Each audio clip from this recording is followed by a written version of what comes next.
Kerjakan soal ini dalam waktu 5 detik. Sekarang juga. Dan tulis di kolom komentar dan gabung grup juga.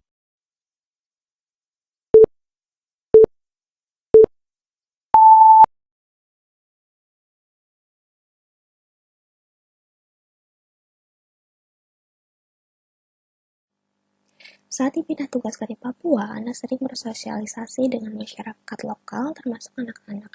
Saat Anda bertanya pada salah satu anak tentang cita-citanya, anak tersebut menjawab ingin menjadi anggota OPM karena pamannya sering menceritakan bagaimana masyarakat Papua akan lebih sejahtera jika Papua bisa merdeka.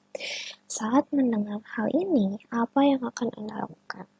Oke kawan-kawan, soal ini jika kita mendapatkannya di tes CPNS, hal ini berkaitan dengan anti radikalisme, dan jika kita mendapatnya di tes BUMN, hal ini masih berkaitan tentang harmonisasi. Maka yang harus diperhatikan adalah bagaimana kita menyikapi radikalisme dan juga paham terlarang dalam sosial masyarakat. Dan indikator dalam hal ini berkaitan dengan organisasi dan paham terlarang ya. Oke, kita lihat jawaban yang A. Melarang anak lain untuk bermain dengannya karena takut terpapar paham yang menyimpang. Untuk poin A ini, nilainya adalah 1. Mengapa demikian? Karena ketika kita melarang anak lain dan mengkhawatirkan mereka karena takut terpapar paham yang menyimpang, sebetulnya ini kurang tepat ya, karena bisa saja anak yang mengatakan ingin jadi anggota OPM itu tidak mengerti apa yang dia katakan, dan juga dikhawatirkan anak tersebut bisa dikucilkan oleh teman-temannya yang lain. Nah, untuk poin yang B, memberi pemahaman Pancasila secara menarik dan menjelaskan bahwa Papua adalah bagian dari Indonesia yang sudah merdeka. Oke, poin B ini nilainya adalah 5. Kenapa? Karena sudah dijelaskan di sini kita memberikan pemahaman Pancasila, tetapi harus dilakukan dengan cara yang menarik karena dia masih anak-anak, dan juga menjelaskan bahwa Papua adalah bagian dari negara Indonesia yang sudah berdaulat dan tidak ada lagi kompromi atau negosiasi untuk merdeka. Seperti itu. Lalu untuk yang C, membantah perkataan anak tersebut dan mengatakan bahwa pamannya salah besar karena OPM adalah gerakan terlarang. Untuk poin C, nilainya adalah 3. Kenapa? Karena memberikan bantahan harus disertai pemahaman ya. Karena seperti yang kita tahu, anak-anak ini pemahamannya terkadang kurang dan mudah dipengaruhi. Maka sebagai orang dewasa, kita harus memberi pengertian yang baik dan bagaimana bisa menempatkan posisi untuk memberikan pengertian mengenai OPM ini. Untuk yang D, memotivasinya untuk belajar dan mengejar cita-cita di luar Papua supaya punya kehidupan yang lebih baik. Oke, untuk poin D ini nilainya adalah 4. Namun yang kurang dari poin ini adalah hanya sekedar memberikan motivasi, tidak memberikan pemahaman lebih mengapa hal ini perlu dilakukan. Lalu untuk opsi terakhir, memberitahu anak tersebut bahwa keluarganya akan ditanyai polisi jika mendengar pernyataan tadi. Oke, opsi yang ini nilainya adalah 2. Mengapa demikian? Karena di sini terindikasi bahwa ada ancaman ya, walaupun dilakukan secara implisit. Tetapi hal ini sebaiknya tidak dilakukan karena dia masih anak-anak dan belum sepenuhnya paham akan apa yang dikatakannya.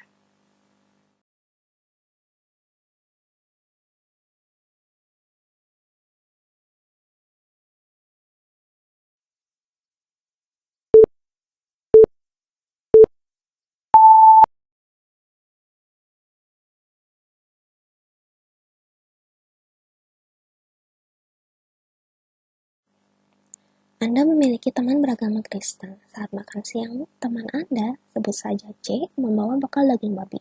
Lalu, teman Anda yang lain, B, mengatakan bahwa babi juga haram dalam agama Kristen. Mendengar hal itu, mereka berdua berdebat dan C merasa B terlalu menerusi hidupnya hanya karena punya keyakinan berbeda. Di saat seperti ini, yang perlu kita perhatikan dalam menjawab soal seperti ini adalah bagaimana hal ini berkaitan tentang keyakinan berbeda dan juga bagaimana kita menyikapi hak-hak orang lain. Nah, kita harus menghargai apa yang orang lain lakukan sebagai keyakinannya dan apa yang ia percaya selama ini. Lalu, opsi yang benar dari pilihan ini adalah bagaimana kita menempatkan diri kita di saat teman kita berdebat tentang perbedaan. Kita lihat jawaban yang A, menengahi dan mengatakan bahwa setiap orang punya pendapat dan harus saling menghargai. Oke kawan-kawan, untuk opsi yang A ini nilainya adalah 4. Kenapa demikian? Walaupun di sini mengindikasikan bahwa Anda harus menghargai perbedaan dan juga pendapat orang lain, tetapi yang kurang dari sini adalah Anda harus bersikap tegas, bukan hanya menengahi, tetapi juga memberikan pemahaman apa yang benar dan salah menurut yang Anda ketahui, karena kita tidak bisa hanya memberikan jalan tengah saja dan juga mencoba menghentikan perdebatan mereka. Harus ada solusi di balik ini. Lalu untuk yang B, menengahi dan mengatakan bahwa B dan C harus bisa mengendalikan diri, dan C bisa makan apa saja yang ia mau sesuai keyakinannya. Untuk opsi ini, nilainya adalah 5. Kenapa demikian? Opsi ini memiliki nilai yang lebih besar, karena selain menjadi penengah, Anda juga mengatakan bahwa B dan C harus bisa mengendalikan diri. Artinya, mereka harus bisa menghentikan perdebatan, dan C bisa makan apa saja yang ia mau sesuai keyakinannya. Artinya B juga tidak bisa selalu mengatakan apa yang ada di pikirannya jika memang ia tidak tahu pasti apa yang C yakini. Dan untuk yang opsi C, memberikan pendapat lain supaya salah satunya bisa memilih apa yang benar dan salah. Untuk poin C ini nilainya adalah 3. Alasannya karena dalam pendapat seperti ini, orang lain biasanya hanya akan condong ke salah satu pendapat saja. Maka dikhawatirkan hanya akan memihak salah satu. Dan seperti yang ditekankan tadi, bahwa Anda juga harus memberikan pemahaman untuk keduanya. Lalu untuk yang D, meminta C untuk mengalah dan berhenti bicara karena B memang keras kepala. Untuk opsi D ini, nilainya adalah 2. Karena meminta C untuk mengalah akan membuat B merasa lebih benar, sama halnya seperti opsi yang C. Tapi opsi ini nilainya lebih kecil karena terlihat sangat memihak salah satu. Lalu untuk yang E, meminta B untuk pindah tempat jika merasa keberatan. Nah, opsi ini nilainya 1. Karena seperti yang terlihat bahwa Anda meminta orang lain untuk pindah, dan hal ini sebaiknya tidak dilakukan jika Anda memang merasa teman Anda harus memiliki pemahaman yang bisa memberikan rasa hormat dan juga menghargai antar orang lain. Maka tidak bisa Anda berterus terang untuk memintanya pindah. Dan hal ini juga bisa mengindikasikan perilaku yang kurang baik.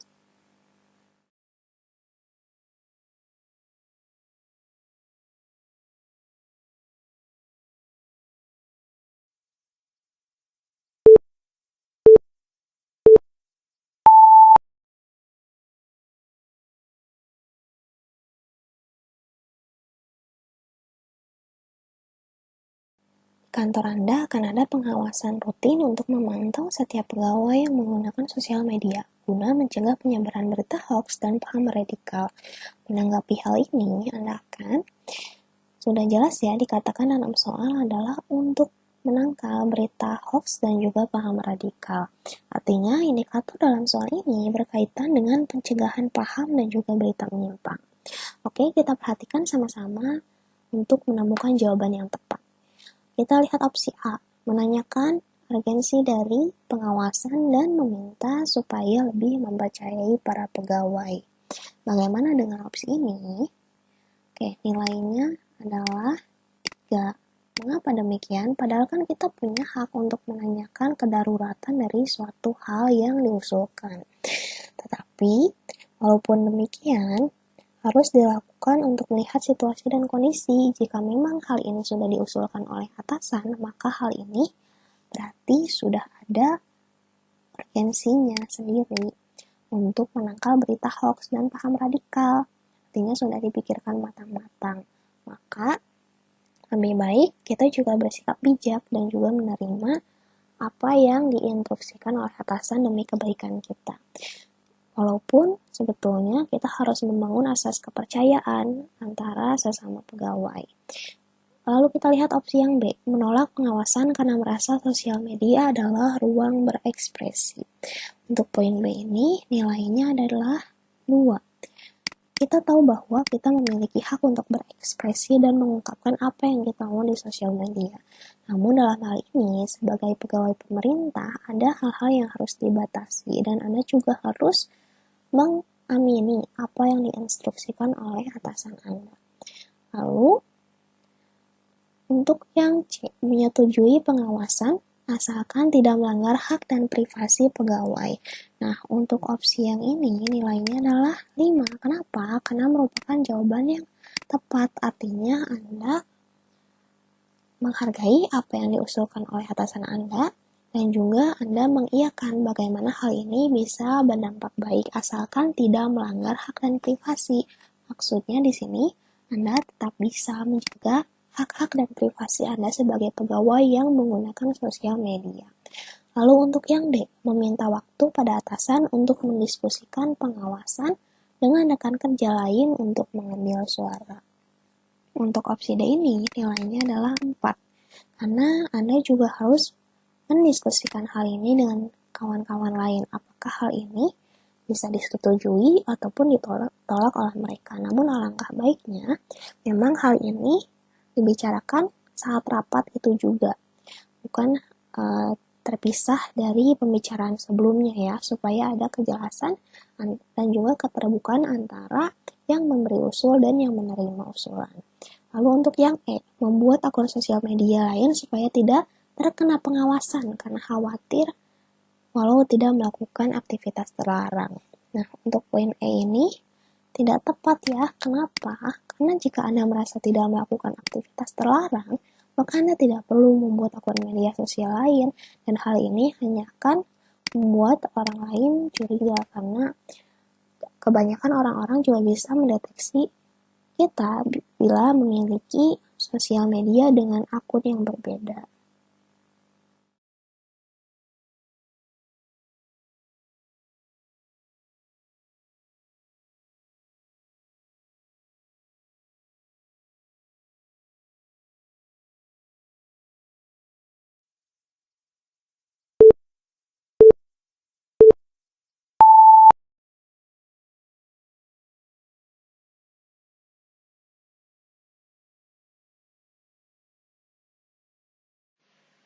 Saat sedang melakukan pendakian di Gunung Rinjani bersama teman Anda, ada sesajen yang ditempatkan di beberapa titik. Mengetahui hal itu, teman Anda menendang dan membuang sesajen karena kesal dan berkata hal ini dilarang dalam Islam. Sikap Anda dalam hal ini? Oke, untuk yang soal kali ini masih berkaitan tentang radikalisme dan juga tentang harmonis jika kita mendapatkannya di soal BUMN ya. Lalu apa sih yang harus diperhatikan? Pertama-tama kita harus memperhatikan indikator dalam soal ini. Dalam hal ini berkaitan dengan menjaga perilaku dan menyesuaikan diri dimanapun. Mari kita lihat untuk jawaban yang A. Menyetujui perbuatannya karena memang dilarang oleh agama. Oke, jika kalian memilih opsi ini, tentu hal ini adalah jawaban yang salah ya. Kenapa bisa begitu teman-teman? Walaupun mungkin dalam agama Islam hal ini dilarang, tetapi yang menjadi persoalannya adalah apakah hal ini menunjukkan perilaku anti radikalisme ataupun perilaku harmonis? Tentunya tidak ya. Jadi poin yang kita dapat dalam jawaban ini adalah 2. Karena merupakan perilaku intoleran dan ikut melecehkan keyakinan orang lain. Sekalipun hal ini dilarang oleh keyakinan Anda misalnya, tetapi hal ini tetap menjadi perbuatan yang tidak baik dan tidak patut dilakukan ya. Lalu untuk yang B, melarang dan memberi peringatan karena bisa saja sesajen dibuat oleh penganut agama lain untuk leluhur mereka. Seperti yang ditekankan tadi, indikator dalam soal ini berkaitan tentang menjaga perilaku. Nah, ketika kita mencoba melarang, apakah ini sama dengan menjaga perilaku? Tentunya iya ya, karena kita sebisa mungkin menjaga situasi supaya tetap kondusif dan juga menekankan perilaku untuk harmonis dan juga menghormati keyakinan orang lain. Maka poin di sini adalah 5. Lalu untuk yang C, meninggalkan teman saya karena malu atas perbuatannya. Mungkin jika Anda kesal, Anda bisa terpikirkan hal ini, tetapi untuk poin ini adalah yang paling kecil. Kenapa? Karena tidak bisa dilakukan oleh sembarangan ya teman-teman. Kita harus memperhatikan juga situasi dan kondisi, karena kan seperti di soal ini, Anda sedang mendaki dan seperti yang kita tahu bahwa pendakian di gunung tidak boleh dilakukan oleh individu kecuali jika memang sudah berpengalaman dan sudah sepatutnya dilakukan secara berkelompok. Maka Anda tidak boleh meninggalkan teman Anda sekalipun perbuatannya memalukan. Oke, untuk yang D, mengembalikan sesajen ke tempat semula dan merapikannya. Untuk poin yang D ini, nilainya adalah 3. Alasannya karena ketika Anda mencoba memperbaiki, itu adalah hal yang bagus. Namun, hal ini tidak akan sama. Maksudnya adalah, kan teman Anda sudah membuatnya berantakan dan sedemikian rupa. Maka hal ini tidak akan kembali rapi ataupun bersih seperti semula ya teman-teman. Masih banyak hal-hal yang perlu diperhatikan di sini. Maka poin yang B adalah yang lebih baik daripada yang D. Lalu untuk yang E, menegurnya agar tidak bersikap sembrono. Nah, untuk poin yang E ini nilainya adalah 4. Kenapa? Karena alasannya adalah seharusnya saat teman Anda melakukan tindakan buruk, Anda berkewajiban untuk memberi pemahaman dan juga menegurnya. Namun, kekurangan dalam poin ini adalah teguran saja tidaklah cukup. Seperti itu ya.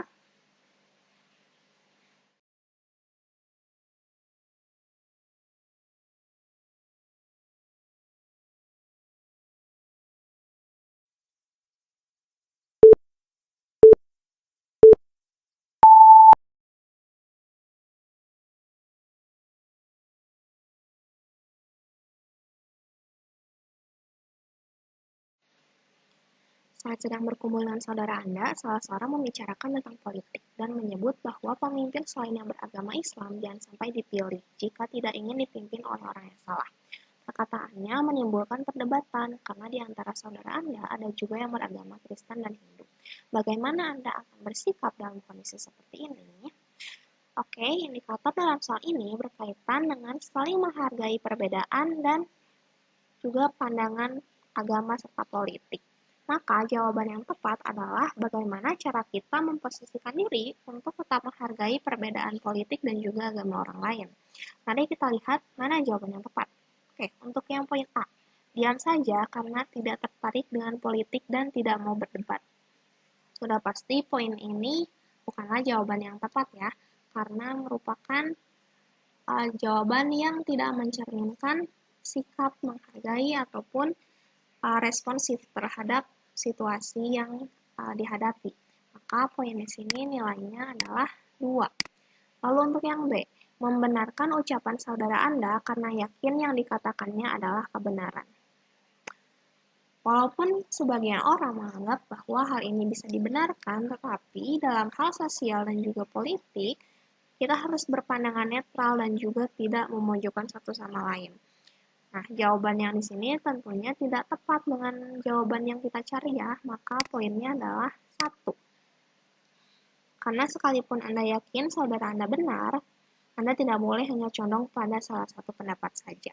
Untuk yang C, meminta mereka berhenti berdebat karena pada akhirnya setiap orang punya hak untuk percaya dan memilih siapa yang mereka mau. Nah, poin yang C ini nilainya adalah 5. Kenapa ini adalah poin yang paling besar? Karena merupakan jawaban yang tepat yang mencerminkan bagaimana kita membuat situasi menjadi lebih kondusif dan juga membuat orang-orang lebih menghargai perbedaan.